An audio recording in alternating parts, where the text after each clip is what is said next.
My name's Gina.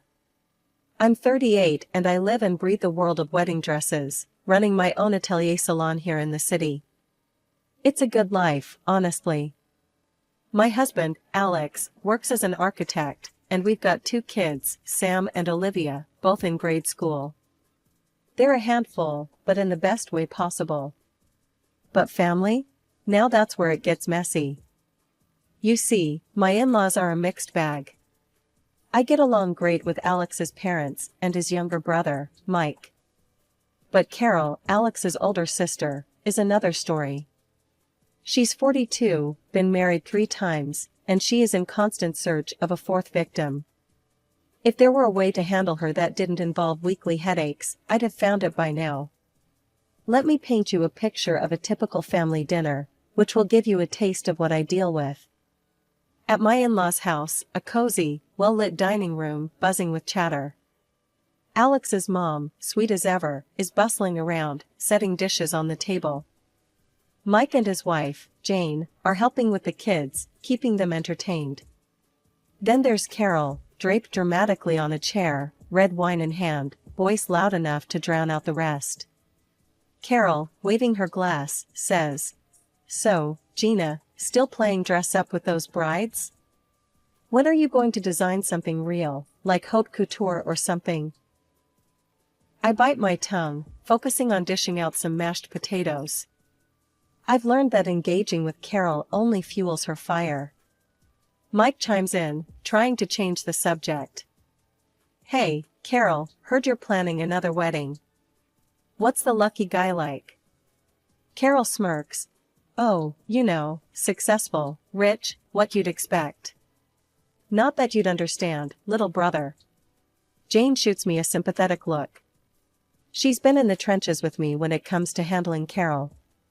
We share an eye roll. The dinner progresses with the usual banter, some of it good-natured, some of it barbed, especially from Carol. She's got a knack for steering conversations back to her favorite subject, herself. Alex, catching my eye, gives me an encouraging nod. We're a team, after all, and dealing with Carol is just one of those family hurdles we navigate together. The evening wraps up with promises to meet again next month. I hug my mother-in-law goodbye, feeling the solidarity in her tight squeeze. Driving home, Alex reaches over to squeeze my hand. "You okay?" "Yeah," I sigh, watching the city lights blur past. "Just another day in the life, right?" "Right," Alex agrees, a smile in his voice. "But hey, we've got each other, and that's what counts." And he's right. Despite the Carol-induced drama, we have a solid little world of our own, and nothing, not even a sister-in-law with a penchant for theatrics, can take that away from us. One typical Thursday morning found me knee-deep in tulle and satin, sketching out a new design that had popped into my head overnight.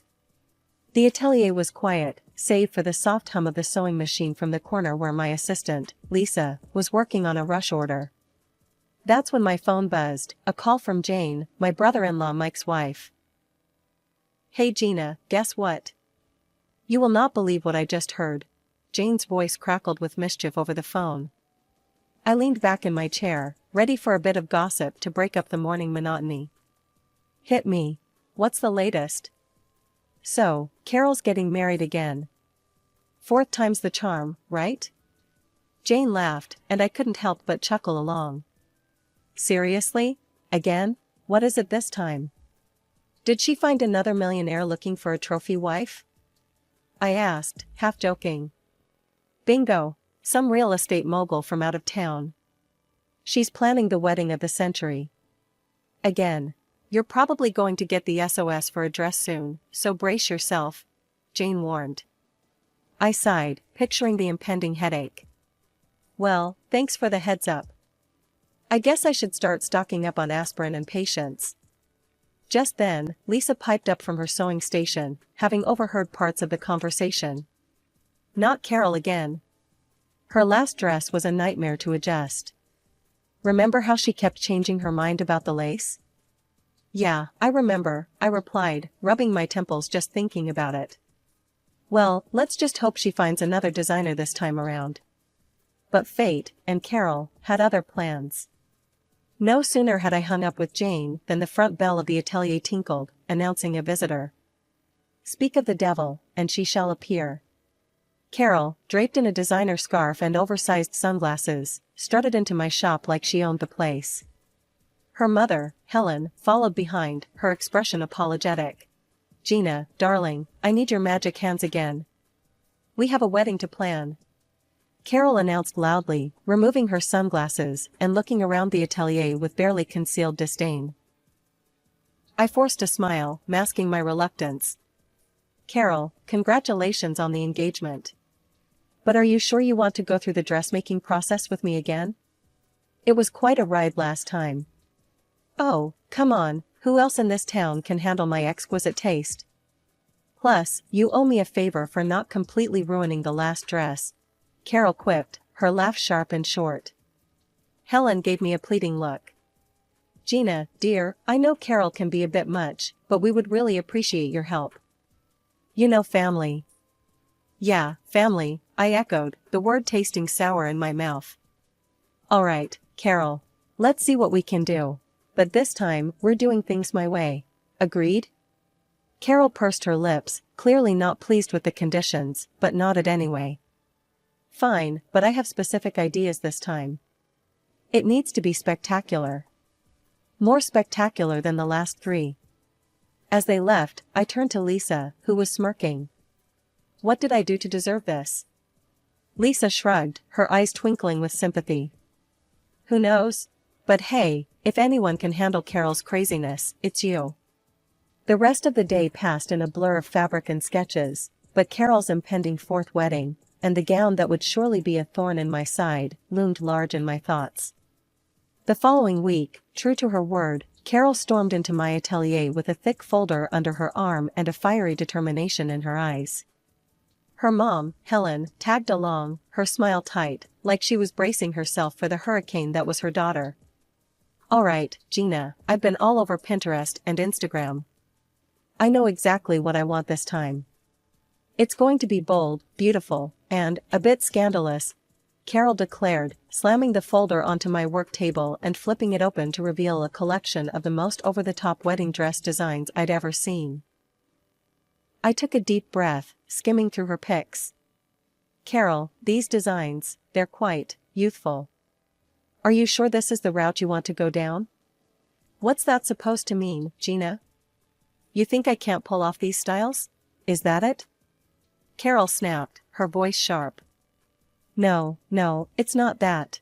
It's just that these are very revealing. Maybe we could adapt some elements to make it more you, I suggested, trying to keep the peace and steer her towards something more flattering. Carol waved off my concerns. I know what I want, Gina. And I want this. A dress that'll make everyone's jaw drop. So, can you do it or what? Resigned, I nodded, pulling out my sketch pad. Okay, let's fine-tune the ideas a bit. How about we start with the silhouette? Something that complements your figure? As I started sketching, Carol peered over my shoulder, her critique as subtle as a sledgehammer. No, that's too modest. I want it low-cut, and maybe some high slits. Think sexy, Gina, think well. And don't forget, I want it white, pure white. I paused, pencil midair. White, again? Carol, you've worn white at your last 3 weddings. Maybe we could try something new? Like a soft peach or even a bold red? Carol slammed her hand down on the table. White, Gina. I'm not some second-rate bride. I want white, the whitest white you've got. And throw in some crystals and pearls. Lots of them. The fitting sessions that followed were no less dramatic. Each time Carol visited, she demanded changes. More beads here, fewer stitches there. Make it more fabulous, Gina. It's not hitting the spectacular mark yet. And each request was delivered with a please that sounded more like a command. One afternoon, after a particularly grueling session where Carol had decided the neckline wasn't deep enough for the 3rd time, I vented to Lisa, who'd been through every step of the ordeal with me. Lisa, if I have to redraw that neckline one more time, I might just turn that dress into a curtain. Lisa chuckled, handing me a cup of tea. Hang in there, boss. It's almost over. And hey, at least it'll be a wedding no one will forget, especially with Carol wearing one of your creations. As I went back to my sketches, adjusting yet another frill, I braced myself for the next fitting. Carol's wedding was fast approaching, and I had a feeling the real drama was yet to unfold. Today was crucial. I had finally completed the cost breakdown for her elaborate wedding dress, and it was time to discuss the numbers. Carol swept into the atelier with her usual flair, trailing a scent of expensive perfume that lingered long after she passed by. Her mother, Helen, followed, wearing an expression that suggested she'd rather be anywhere else. "All right, Gina, let's see if you've outdone yourself this time," Carol announced, barely glancing at the sketches and fabric samples laid out for her approval. I took a deep breath and handed her the itemized invoice. "Here's the breakdown, Carol. Given the materials and labor, the total comes to $2,500. I've already applied a 30% family discount." Carol's eyes widened as she scanned the document. She slammed it down on the table, causing a spool of thread to roll off and clatter to the floor. "Listen, Gina, I'm marrying a top businessman. There will be loads of rich, influential guests at my wedding. Think of this as a prime advertising opportunity for you. You should be paying me for wearing your dress." I stared at her, dumbfounded. "Paying you? Carol, I'm already cutting the costs significantly. I can't afford to hand out free dresses, even for family." Helen interjected, trying to smooth things over. "Carol, honey, Gina's been more than fair. Let's not." Carol cut her off, her voice rising. "No, Mom. This is ridiculous. I'm doing her a favor. She should be grateful." The tension in the room was palpable. I crossed my arms, meeting her glare. "Carol, I respect your position, but my business isn't a hobby. I have staff to pay and overheads to meet. I can't give away products for free, exposure or not." Carol's face turned a shade of crimson. "Then you can forget it. I'll find someone else who actually values good publicity." As she stormed out, Helen lingered, her eyes apologetic. "I'm so sorry, Gina. I'll talk to her." I sighed, feeling a mix of frustration and relief as Helen followed her daughter out. The rest of the day was a blur of minor tasks, my mind replaying the confrontation over and over. I was still reeling when I got home and recounted everything to Alex. Alex was livid. "She can't exploit your hard work like that, Gina.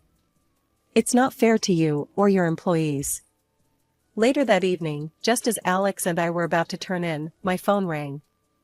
It was Helen. Her voice was soft, tinged with weariness. "Gina, I'd been thinking about this afternoon. Carol's being unreasonable, but could we still make it work? Maybe as a wedding gift? It would mean a lot." The request caught me off guard. After a moment's hesitation, I found myself agreeing, despite the day's drama. "All right, Helen. I'll do it. The dress will be my gift to Carol." Working on Carol's wedding dress had turned my atelier into a battleground of frills and demands. Each fitting with Carol was more exhausting than the last. My staff, tired of her antics, had taken to timing their breaks to escape her visits. Lisa, my lead assistant, whispered to me as she grabbed her purse, "We're heading out for a bit. Text us when the coast is clear." As they left, Carol rolled her eyes. "They're so sensitive. You'd think they'd be used to a little criticism in this business." Trying to keep the peace, I continued pinning the dress, while Carol ranted about the upcoming lavish ceremony. The tension was palpable, and I was mentally counting down the minutes until she would leave. A week before the wedding, my phone buzzed. It was Paula, a close friend and also a friend to Carol. "Hey, are you excited about the wedding? I saw the guest list. It's going to be quite the event." I paused, a needle held midair. "The guest list? I haven't actually seen it. But yeah, I guess it'll be interesting. Paula, can you do me a favor and send me the list?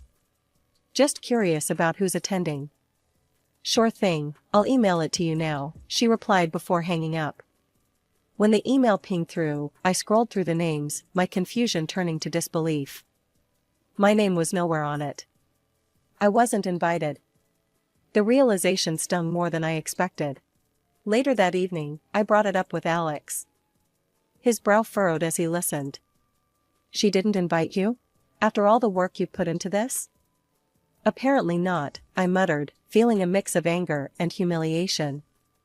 Together, we called Carol, hoping it was a misunderstanding.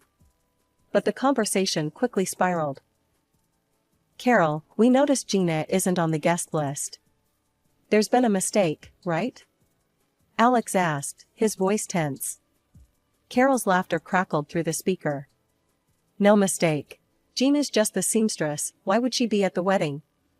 It's for important people. I felt my heart rate pick up, my grip on the phone tightening. But I'm making your dress. As a gift, Carol. More laughter. Yeah, thanks for the dress. But let's not pretend you belong at my wedding, Gina. Just stay home. Alex exploded. How can you be so ungrateful? She's your family. The call ended with Carol hanging up on us, and Alex was livid, pacing the room as he ranted about his sister's cruelty. I sat there, the weight of the entire situation sinking in. The dress I'd poured weeks into, the stress I'd endured, all for a woman who couldn't even respect me enough to acknowledge my presence at her wedding. It was a slap in the face, a betrayal that cut deeper than any harsh words she'd ever said. The final fitting was just a week away, and as Carol strutted into the atelier, you'd think nothing had happened. She was all smiles and demands, acting like she hadn't just snubbed me from the biggest day of her life. As we adjusted the fit, I kept up the charade, acting as though her snub hadn't hurt me. Inside, though, I was churning. I had decided on a plan of subtle revenge, something to give me a small sense of justice, without causing a spectacle. Oh, and I'll need to do one last thing to the dress at my workshop, I mentioned casually as I helped her out of the gown. I'll bring it to your place on the morning of the wedding. Carol, always in a rush, barely nodded. Just make sure it's early. I have a tight schedule, and I don't need any delays, Gina. Understood, I replied, keeping my tone neutral. You won't have any issues. The morning of the wedding arrived, and with the beautifully packaged dress in hand, Alex and I drove to Carol's house. My heart was pounding, not from nervousness about the wedding but from anticipation of her discovering my little surprise. We were greeted coldly by Carol at the door. She snatched the dress box from my hands without so much as a thank you. Alex, you can stay. Gina, you should leave now. We wouldn't want to upset the important guests, she said, her voice dripping with disdain. I kept my smile, not letting her see how deep her words cut. Of course, Carol. Have a wonderful day.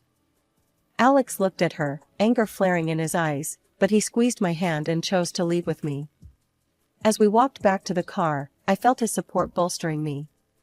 Meanwhile, Mike and his wife Jane, who were supposed to attend the wedding, had been standing nearby and overheard how Carol treated us. Outraged, they decided then and there to skip the ceremony. Mike came over to our car before we could drive away. I can't believe she did that to you, Gina. We're not staying either. It's one thing to be a bridezilla, but it's another to be cruel, Mike said, clearly upset. As we made light of the situation, my phone buzzed. It was a text from Paula, who had stayed at the wedding.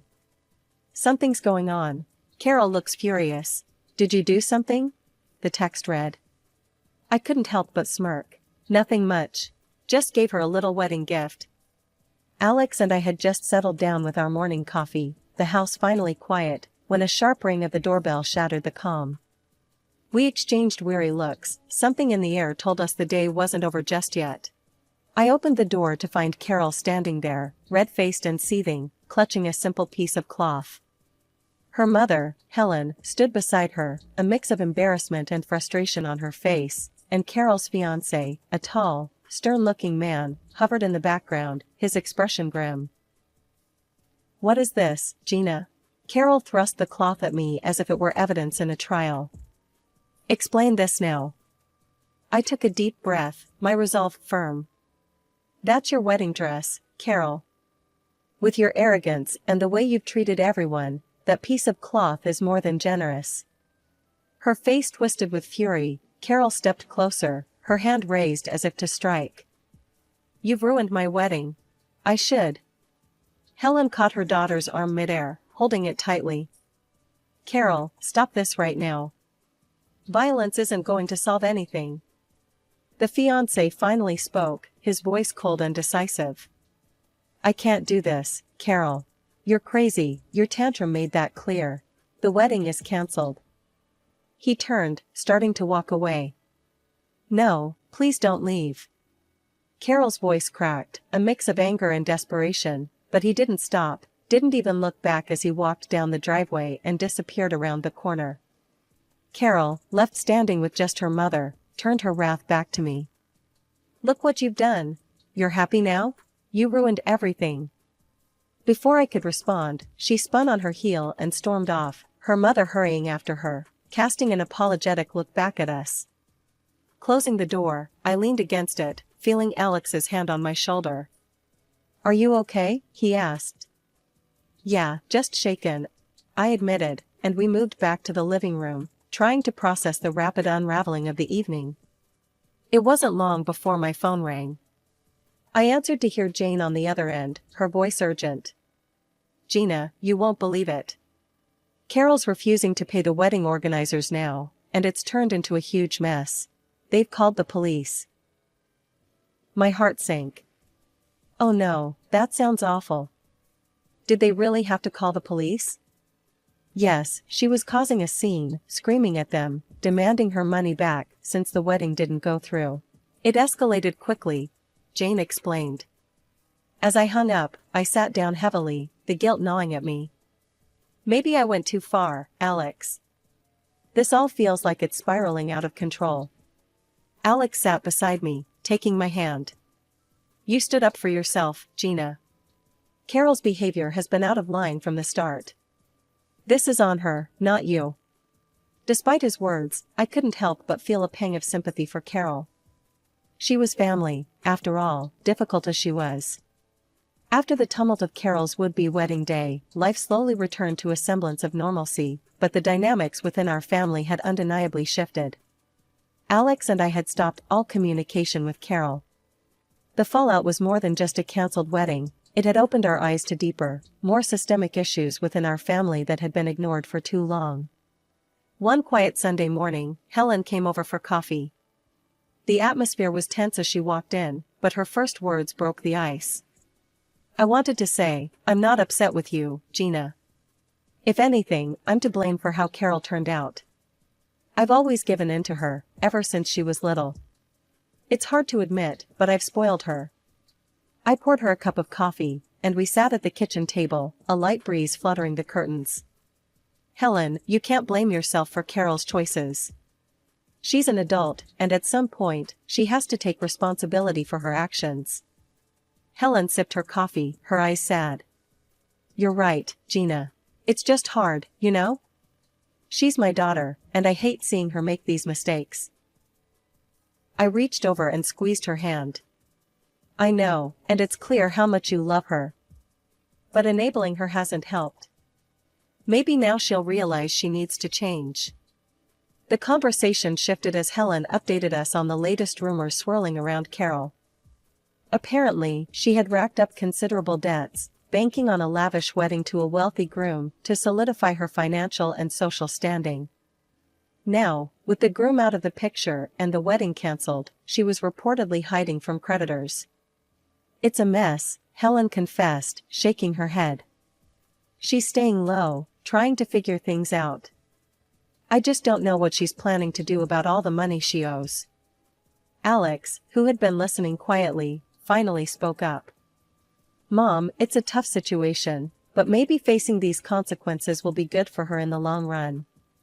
She might learn to stand on her own, stop relying on others to bail her out. Our discussion was deep, filled with a mix of regret and hope. It was clear Helen felt torn between her love for her daughter and her frustration at Carol's actions. Before Helen left, she hugged me tightly. Thank you, Gina, for being honest and for handling everything with so much grace. I'm sorry it came to this. I hugged her back, reassuring her. It's okay, Helen. We're family, and we'll get through this. Maybe not today or tomorrow, but we'll find a way to mend things. After Helen left, Alex and I spent the rest of the day in a reflective silence. The events with Carol had left a mark, reminding us of the complexities of family relationships and the sometimes painful growth that comes from facing hard truths.